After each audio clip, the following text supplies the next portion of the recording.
So my name's Frain, and I was 19 years old when I was injured in the Westminster Bridge terrorist attack in London. So I'm 28 years old now. We've been campaigning for this National Day for several years since then, and of course it's nearly 10 years since the attack now. But on that day, when the attack occurred, I didn't know anything about terrorism.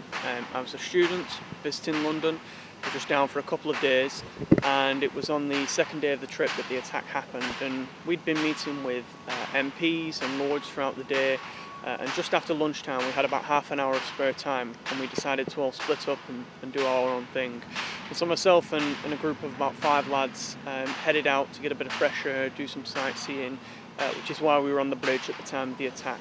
We walked onto the bridge, and I remember taking a photo of Big Ben on the way past, like every tourist does. I sent it to a few of my mates back home, and I was texting them. They were asking what I was up to and why I was down in London. And I was still texting those guys as we got onto the bridge, when one of the guys in my group just very abruptly just shouted something along the lines of, "Look out." Nothing more than that, just look out. And I remember I looked up from my phone, and probably a couple of meters in front of me, if that, probably less actually, was a car flying straight towards me. And I remember it was a pretty big car. It was like a 4x4, an SUV, and we didn't have time to react. And I remember the car came straight into us. We were all hit head on. I remember I went over the bonnet and I was thrown into the air, and really it felt like forever that I was in the air. And of course it could have only been a split second in reality, if that. But I remember things feeling like they were almost in slow motion. But of course, I landed back down the ground, and it was that landing back down the ground that probably caused most of the injuries that I sustained. And the doctors were pretty clear with me afterwards that the only reason that I survived was because when I landed back down on the ground, and of course my body hit the ground and was injured, my head actually hit the stomach of one of the other lads in my group, so it was cushioned. And not only did that mean I didn't get any injuries to my head, it also meant I didn't lose consciousness. And I remember pretty much immediately after landing back down the ground, I dragged myself back up to my feet, and I was in this sort of dazed moment, wandering around on the bridge. Clearly wasn't really aware of what was happening. I suppose like a shell shock or an autopilot sort of mode. I was just wandering around and trying to sort of gather myself together and work out what was going on. Now, it became clear pretty soon after we were hit by the car that this was not just an accident. The guy who'd hit us, he'd carried on driving, he targeted other pedestrians as well, and then of course, as we found out later, he'd crashed into Parliament, got out on foot and stabbed and killed a police officer before he was then shot and killed. So we heard the gunshots. We of course didn't have the full context of knowing whether that was him shooting, whether it's the police, but we knew that this was something far more serious. But certainly in that initial period, I wasn't fully aware of the injuries I'd sustained. Call it adrenaline or shock, whatever it may be, but I was on my feet, I was walking around, I was talking, trying to help the other guys in my group, and it was only probably about 15-20 minutes after the car had hit us that really that adrenaline started to run out. I remember feeling really dizzy, I remember feeling really lightheaded, and I just knew if I didn't sit down I was going to pass out, but I didn't quite know what the injuries were that I'd sustained. And I remember I sat down with my back against the side of the bridge. The other guys in my group, they were walked off the bridge as walking wounded to receive treatment nearby, but I knew I had to wait for a stretcher. And eventually I got that stretcher. I was taken to King's College Hospital in London, of course, and received a range of treatments over the next few days. I had a range of scans while they worked out what sort of injuries I had, and the final roster was that in addition to fracturing the fingers on my left hand, all of the fingers apart from the thumb, as well as breaking the hand itself, I'd also actually fractured my left leg in 2 places and tore the ligaments, which just shows how remarkable it is, I suppose, that I was on my feet and walking around for a good 10 minutes afterwards, and it just shows the power of that adrenaline. And I'd also suffered what they called a shrapnel wound. Shrapnel, of course, not in the explosive sense, but bits of glass and metal from the car that had caused a cut at the top of my left leg. So I was very lucky. I had 2 procedures. One was under general anaesthetic to put bits of screws and metalwork into my leg, and the other one was under local anaesthetic to reset my fingers on my hand, which of course had all been mangled by the car, to reset them back into place. But after 8 days in hospital and about 6 days on crutches and then a walking stick, I made a full recovery, and it was, something that I never take for granted. I was incredibly lucky, as were all my friends, that not only did we survive, but that we made that full recovery. It was 2 years of on and off physiotherapy for me, and so it certainly was not an easy journey, but we were incredibly lucky. I think everybody's affected by these attacks in one way or another when they're involved, and I think it would be remiss of any of us to imagine that we're not in some way affected. That doesn't mean that everyone's traumatized or needs to be in treatment for the rest of their life, but I think everybody has their ups and downs, as with anything.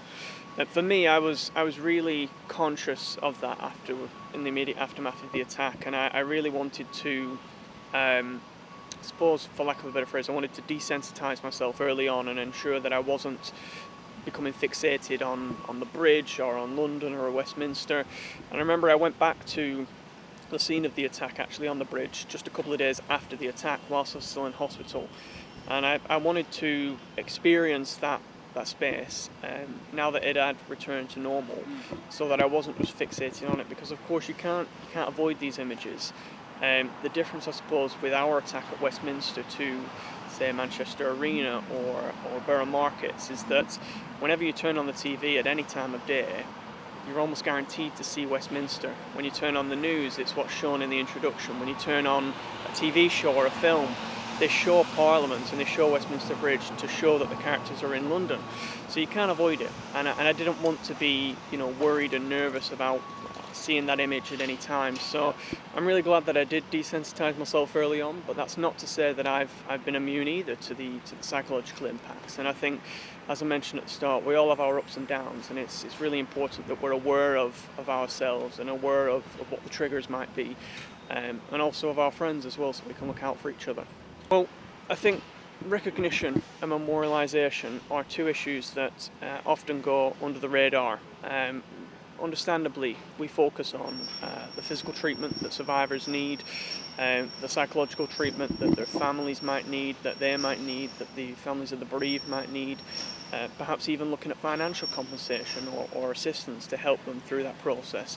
But often recognition, because it's hard to quantify exactly what that means in practice, it often goes under the radar. And for me, recognition and memorialisation played a huge aspect in my recovery, and potentially the prolonging of that. And I think it's something that often we do take for granted. Now, with Westminster, this was in a hugely nationally significant area, this attack, and yet it took us many years to campaign to get any form of commemoration, any form of plaque installed or recognition memorial installed on the bridge to ensure that the people affected feel heard and feel recognised. And it was very apparent to me that if it took us 4 or 5 years to get that instituted in a place that is nationally significant and is very visible to everyone, there may well be others from other attacks who are facing the same problem, if not worse, because their location is not in somewhere that is nationally significant. And so, going to other countries, meeting with other people affected by terrorism in those countries, it became clear that actually this was an issue that other people were very aware of as well. And when I visited France and Spain and even the United States and Belgium, they were observing these so-called national days for victims of terrorism. Some places they call them a national day of tribute, a national day of recognition or remembrance. The wording might differ, but they were all observing a national day where all victims could come together, irrespective of what attack they were in, or who carried out the attack, what ideology it was, whatever it may be. Those victims were given a chance to get together, and more importantly, the country was given a chance to actually recognise what had happened to those people, to remember that, and perhaps even more importantly, to look to the future to understand what they could do to prevent this from happening again.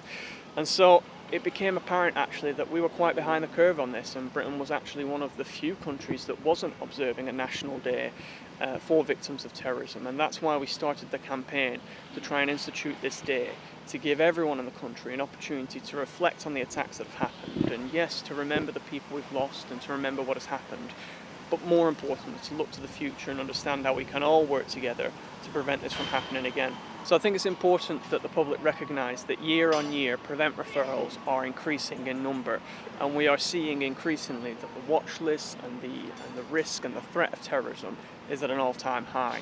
it's important that we understand what that means in practice for all of us in our communities. And that does not mean necessarily that you are going to be a victim of terrorism. It could do, and it certainly means that the risk is there. But more importantly, it means that people in your community, the people around you, are at risk of radicalisation. And I think ultimately that means that we should all be looking at what we can all do to look out for one another and to prevent that radicalisation from going even further and manifesting into potentially carrying out one of these attacks. I think it's important that we recognise that the perpetrators of these attacks, they were not born terrorists, they were not born to carry out these incidents. Things will have happened to them along the way, and people will have reached them with an ideology, will have radicalised them. Perhaps there are factors around them that led to them being vulnerable to that radicalisation, but it's important for us to recognise that almost all of the terrorists that we see in these attacks had a family around them, had friends around them, a community, individuals who will have spotted that their behaviour was changing. And that might not mean that they are openly going out there and saying that they support a terrorist group or that they wish to carry out an attack. Far from it, because of course that would be all too obvious. For many people, that radicalisation might present itself in terms of perhaps getting more violent in their behaviour, perhaps they're getting more extreme in their views, perhaps there's other elements like extreme misogyny or anti-Semitism, perhaps that what can often manifest initially as a joke has perhaps moved into something far more serious, and perhaps it may appear that that individual genuinely holds those views that they used to joke about. It could be something as simple as disengaging from a hobby or a friend group that they are traditionally a part of. And it's important that we recognise that yes, these could be factors that indicate that they're being radicalised, but they could also be factors that indicate quite simply that that person is just going through a tough time. And as a friend, as a family member, as an upstanding member of the community, we should be looking out for each other and recognising when that behaviour is changing and understanding actually that we have a role to play in maybe reaching out to them, asking how they're getting on, checking in with them. It could be that they have a mental health concern, or maybe there's something else that's going on. It doesn't have to be radicalisation, and I think it's really important that we recognise that radicalisation is not just a counter-terrorism issue. It's not just something that is the responsibility of the police and MI5, that actually we all have a role to play in looking out for each other.